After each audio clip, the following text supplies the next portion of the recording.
Bonjour à toutes et à tous, encore une vidéo pour vous montrer l'installation d'une borne de recharge avec un remplacement de tableau électrique et le passage d'un câble du disjoncteur d'abonnés qui est ici, que je vais faire passer dans ce sens là, passer sous la toiture. Voilà, pour aller en haut. Attention, attention, 2 secondes. Voilà, pour aller ici, le faire descendre là à côté du cumulus. On va poser une GTL.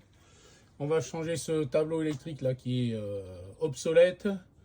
Le remettre à neuf en Schneider électrique. Vous verrez ça dans une prochaine vidéo. La GTL où le tableau sera posé. Voilà, la petite borne Wallbox qui va bien. Vous allez voir tout ça.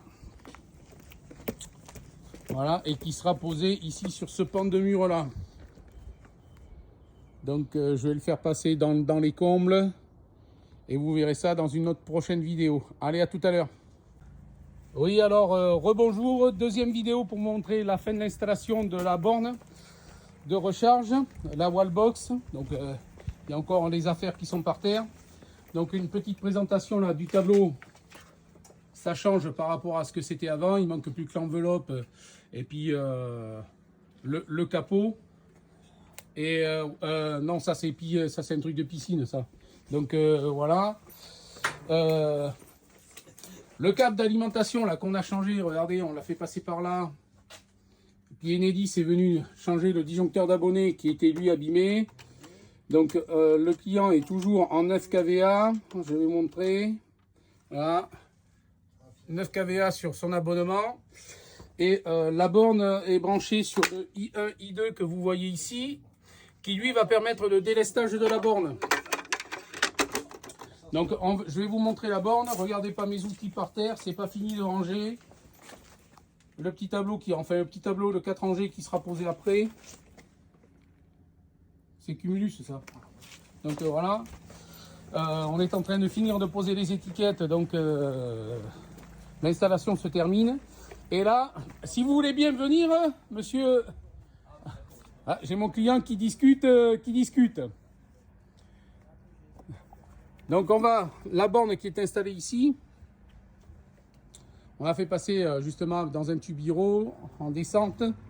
Seul problème de ces bornes, elles sont jolies, mais la connexion se fait soit dans le mur, voilà, ou soit par-dessous. Donc je trouve que ça fait un peu dégueulasse, mais bon, j'ai pas le choix. J'aurais voulu une connexion plutôt par le dessus, une entrée par le dessus, tout simple, voilà, étanche. Mais bon, c'est pas moi le fabricant de la borne. Donc je vais mettre mon testeur. Vous pouvez venir? Pas de souci. Hein. Bon, allez, petit retour sur la vidéo avec mon client qui est revenu vers moi. On va vous montrer avec son application téléphone la mise en service de la borne. Donc, ah merci, c'est gentil, il est très gentil mon client. Regardez, tac, je vais la mettre sur 32 ampères parce que c'est une 32 ampères. On lui fait une petite simulation. Hop, vous avez entendu le petit bruit. Voilà, et là, quand vous regardez, elle est recharge en veille. Voilà, c'est comme si on était prêt à charger, on avait programmé une charge. Et là, on va lui faire une simulation de charge. Vous avez entendu le bruit. Voilà, et là, le débit. Et voilà. Et là, la connexion se fait. Bon, il n'y a pas de débit parce que c'est un testeur. Voilà, je suis pas en train de charger. Mais voilà, ça fait le taf. Donc, c'est quand même l'application est pas mal. La seule chose que je reproche, c'est l'arrivée des fils par le bas ou sinon par derrière. Ça peut pas être droit, direct. Donc voilà. Mais si vous voulez l'installation d'une borne, n'hésitez pas à contacter ECSR33. Voilà, vous avez le téléphone 06 21 54 20 00. Allez, à plus tard pour une prochaine vidéo.